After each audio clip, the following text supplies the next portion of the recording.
Welcome to this month's Art Talk.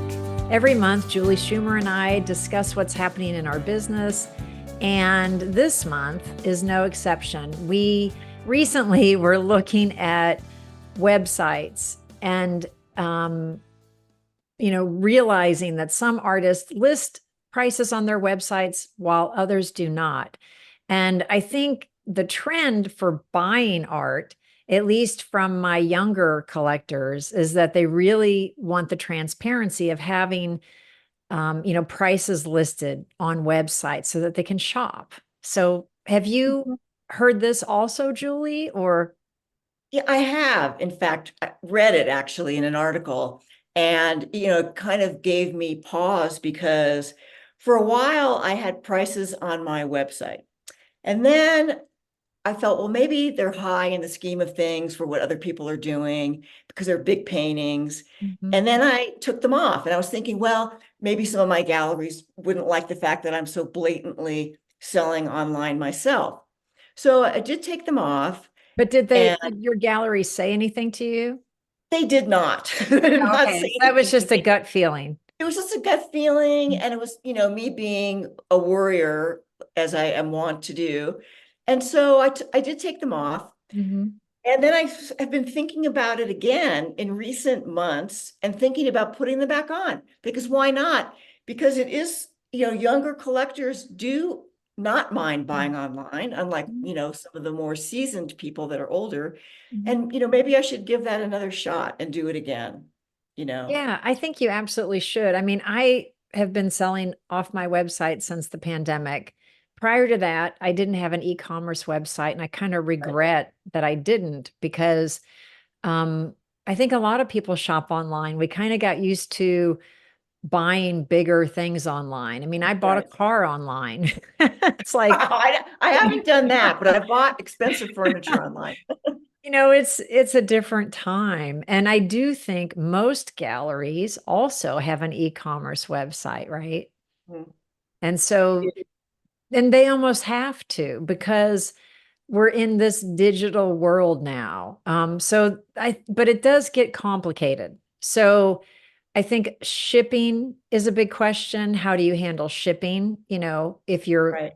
listing your prices, do you include it in the price? Mhm. Do you get a quote, for each individual sale? Do you, add it on? Is it a flat fee? So I think, the Amazon effect is that, most of the time artists I see are including shipping in the price of the painting because, most people who shop just want it all All in together one. And and that's not, what I did that too. yeah, And I'm actually conducting an online sale because I'm moving my studio right now, and I included shipping because it's just easier for everybody. If shipping right, within the 48 contiguous states, I'm not talking about shipping to some foreign country or anything like that. right. Uh, but most people are going to be in the 48 states, so I did include that. Mm-hmm, mm-hmm.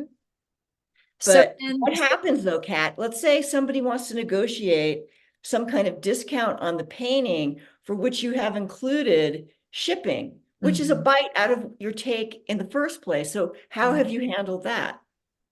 Well, I don't really discount a lot unless they are somebody who's collected multiple paintings from me. Like, so if they're already a collector, then I'm more likely to negotiate. But if they're a first time buyer, then I feel differently about it, I suppose. Mhm. Right. So then it would just not be an issue for you. No, no, so I think each artist has to decide their own policy when it comes to selling off their website. Mhm. So, we're curious for those in the audience. Do you offer free shipping on your website? How do you handle shipping on your website? And do you have an e-commerce website?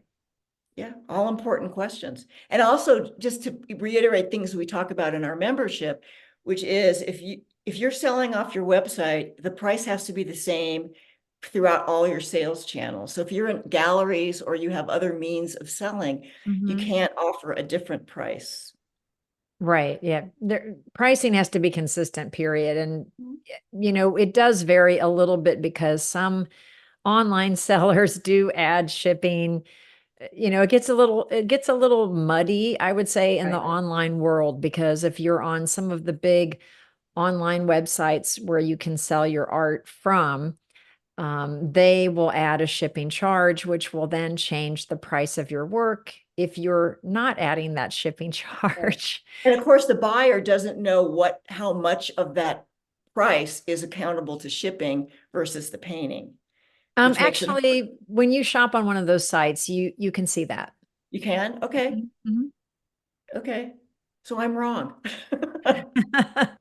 Yeah, they break that down because I've gotten offers through those sites, Uh-huh. or so they know what the price of the artwork is. They Good. they have it parsed out, artwork, shipping, whatever. But Uh-huh. Okay. um, many of those sites have negotiated really great shipping prices. So the Right. shipping, I don't think, is a big deal at all. No, and it's much less than what we would have to charge people, I mean, what they would pay if buying from one of us. Right, right. So we'd love to hear from you guys. Let us know how you're handling your e-commerce and your shipping.